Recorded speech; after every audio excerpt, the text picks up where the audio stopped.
Bismillahirrahmanirrahim. Assalamualaikum warahmatullahi wabarakatuh. Bertemu lagi dengan saya Tony Muhammad Taufik dalam pembelajaran sejarah Indonesia. Nah, melanjut dari video pembelajaran sebelumnya, kita membahas tentang kolonialisme dan imperialisme. Nah, subtema pada pembelajaran kali ini kita membahas tentang Republik Batak, kolonialisme Inggris, dan dominasi kolonial Belanda. Nah, yang pertama kita bahas tentang Republik Batak. Nah, Republik Batak ini berdiri pada tahun 1795 sampai 1806. Nah, ketika itu Indonesia berada di bawah kekuasaan Republik Batak. Nah, apa itu Republik Batak? Nah, kita lihat dulu latar belakangnya bagaimana berdiri Republik Batak. Nah, bermula dari Revolusi Perancis. Revolusi itu adalah perubahan yang sangat cepat. Nah, ada apa yang terjadi di Perancis? Perubahan apa?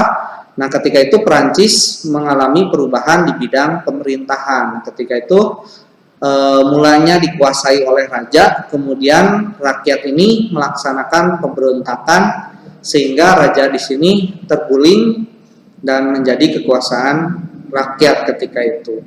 Nah, muncullah seorang tokoh bernama Napoleon Bonaparte. Nah, Napoleon Bonaparte meluaskan pengaruh dari revolusi Perancis ini ke belahan Eropa ya, sampai akhirnya pengaruh revolusi Perancis ini menyebar sampai ke Belanda. Sampai akhirnya Belanda juga melakukan pemberontakan kepada Raja Willem.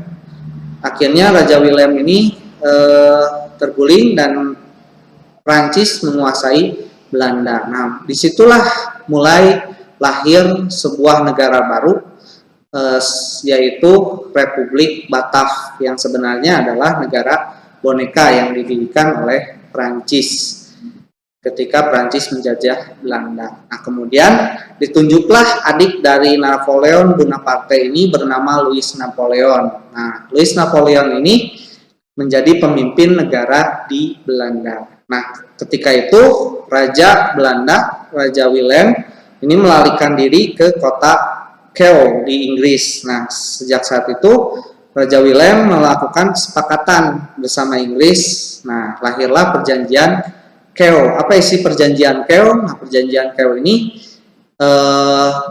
Raja Belanda ini atau Raja Willem ini menyerahkan negara jajahan Belanda ketika itu termasuk Indonesia supaya direbut oleh Inggris atau supaya dikuasai oleh Inggris selama ketika itu Belanda dijajah oleh Prancis. Nah, kemudian kita lanjut kembali ke Louis Napoleon. Nah, di Louis Napoleon ini menunjuk gubernur jenderal di Indonesia bernama Herman William Daendels. Nah, Daendels ini seorang Belanda yang mendukung adanya revolusi Prancis, termasuk revolusi Belanda juga.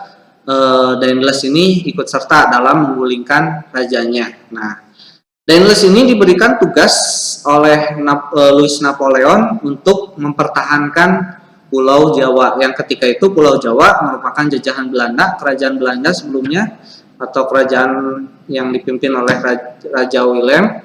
Nah, dalam perjanjian Kew harusnya Jawa ini atau jajahan atau Indonesia ini dikuasai oleh Inggris, tapi Louis Napoleon memerintahkan Daendels untuk mempertahankan Jawa supaya tidak direbut oleh Inggris. Nah, kemudian bagaimana cara Daendels untuk melaksanakan tugasnya? Nah, yang paling terkenal ini, Daendels ini adalah orang yang membangun jalan dari Anyer sampai Panarukan. Fungsinya tadi untuk mempertahankan Pulau Jawa. Jadi ketika ada serangan di beberapa daerah di Indonesia, nah bala bantuan segera datang. Nah, itu difungsikan untuk pertahanan jalan tersebut. Nah, Daendels ini dalam kepemimpinannya itu cukup keras kepada rakyat pribumi. Tadi karena tuntutan yang sangat kuat dari pemerintahan Republik Batak, untuk mempertahankan Jawa yang sangat sulit. Akhirnya Daendels ini melakukan segala cara, termasuk melakukan kekerasan kepada bangsa Indonesia. Nah, dari adanya kekerasan tersebut, otomatis bangsa Indonesia banyak melakukan perlawanan kepada Daendels. Nah, akhirnya pemerintah Republik Batak di situ memutuskan untuk mencopot Daendels sebagai gubernur jenderal, dan akhirnya Daendels dipanggil kembali ke Belanda dan digantikan oleh Jensen. Nah, Jensen di sini pernah menjadi gubernur jenderal juga di Afrika Selatan. Namun Jensen juga di Afrika Selatan itu mengalami kegagalan karena berhasil direbut oleh Inggris ketika itu Afrika Selatan. Nah, setelah itu Jensen menguasai Indonesia. Nah, tidak lama kemudian, hanya beberapa 1 bulan kurang lebih, Jensen ini juga gagal mempertahankan Pulau Jawa, dan ketika itu Indonesia berhasil direbut oleh Inggris. Nah, kita lanjut ke masa kolonialisme Inggris di Indonesia pada tahun 1811 sampai 1816.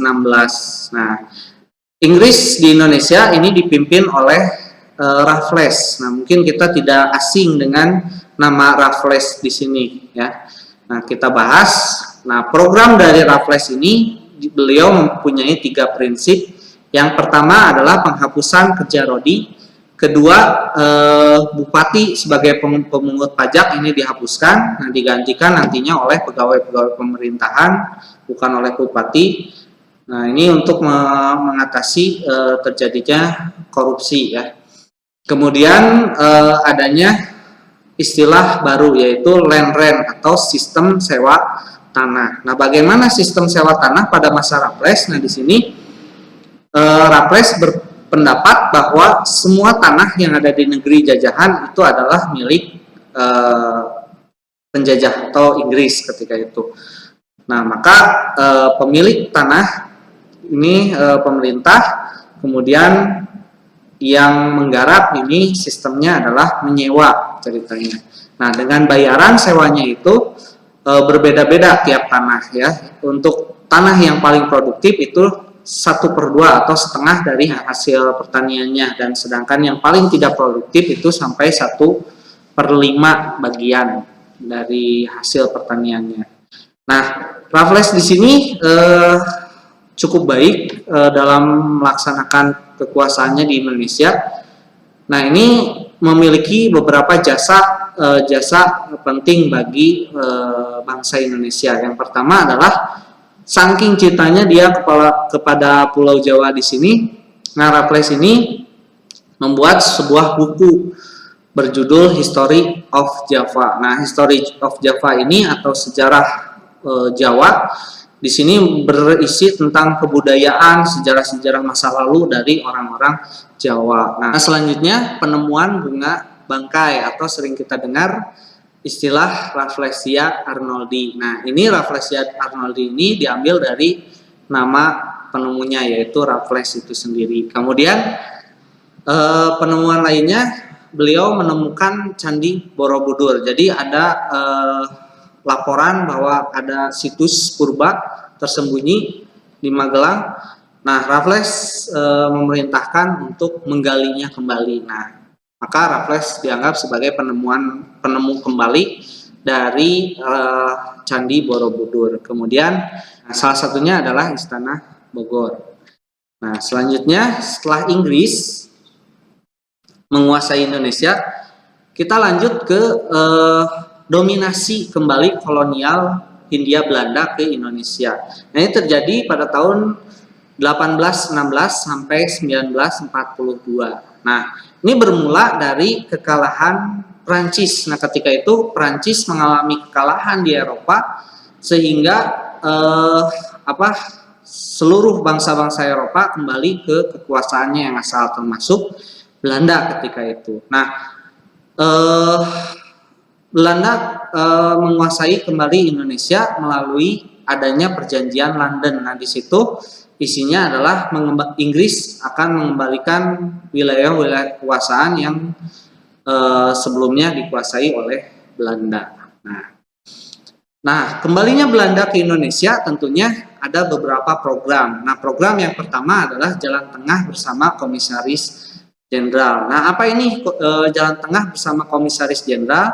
Nah, ini bentuk reaksi dari masa pemerintahan Daendels, dievaluasi masa pemerintahan Raffles di Indonesia, dievaluasi lagi oleh pemerintah kolonial Belanda, dan di sini mengambil peraturan-peraturan yang istilahnya menjadi jalan tengah atau menjadi win-win solution antara bangsa pribumi dengan bangsa penjajah. Akhirnya muncullah di sini undang-undang sistem penjajahan yang ada di Indonesia. Nah, sistemnya menjadi istilahnya lebih tadi win-win solution atau menjadi jalan tengah. Nah, salah satu sistem di sini adalah adanya sistem tanam paksa. Nah, tanam paksa di sini bukan harus menanam gitu, harus mengikuti segalanya, enggak, tapi memiliki aturan-aturan. Nah, salah satu aturannya adalah ini harus menanam sebagian tanahnya di masyarakat itu harus menanam sebagiannya untuk ditanam secara sistem tanam paksa. Nah, tanam paksa di sini tanaman-tanaman yang benar-benar dibutuhkan oleh pemerintah kolonial Hindia Belanda ketika itu, ya tentunya adalah rempah-rempah untuk mengembalikan ekonomi Belanda. Ketika itu Belanda pasca dijajah oleh Prancis ketika itu. Nah, kemudian aturan kedua di sini sebagian di sini tadi dari peraturan pertama. Nah, sebagian di sini itu adalah 1/5 dari bagian tanah penduduk yang harus dilakukan tanam paksa. Nah, kemudian yang ketiga, nah ini yang cukup berat dan istilahnya menyulitkan masyarakat, yaitu waktu tanam atau waktu pengerjaan itu tidak boleh melebihi dari waktu tanam padi. Kita ketahui bahwa tanam padi itu kurang lebih hanya 2-3 bulan. Sedangkan rempah-rempah itu mungkin untuk mendapat atau mencapai kualitas yang baik itu harus ditanam kurang lebih sampai 4-6 bulan gitu untuk waktu tanamnya sendiri. Nah, akhirnya ini banyak tenaga dan waktu bangsa Indonesia atau penduduk pribumi yang terkuras dari peraturan ini. Nah, selanjutnya dalam dominasi kolonial Hindia Belanda kita bahas yang terakhir adalah tentang penyebaran agama Kristen di Nusantara. Nah, penyebaran agama Kristen ini dibagi menjadi dua Kristen Protestan, selanjutnya ada Kristen Katolik. Nah, ini masing-masing negara itu menyebarkan agama Kristen yang berbeda. Nah, salah satunya Belanda dan Inggris ini menyebarkan agama Protestan, dan sedangkan Katolik ini disebarkan oleh Portugis dan Spanyol yang menyebarkannya. Nah, ini secara singkat penyebaran agama Kristen di Nusantara. Nah, itu saja mungkin untuk materi pada kesempatan kali ini. Saya ucapkan terima kasih. Mohon maaf apabila ada banyak kekurangan. Semoga bermanfaat. Wabillahi taufiq wal hidayah. Assalamualaikum warahmatullahi wabarakatuh.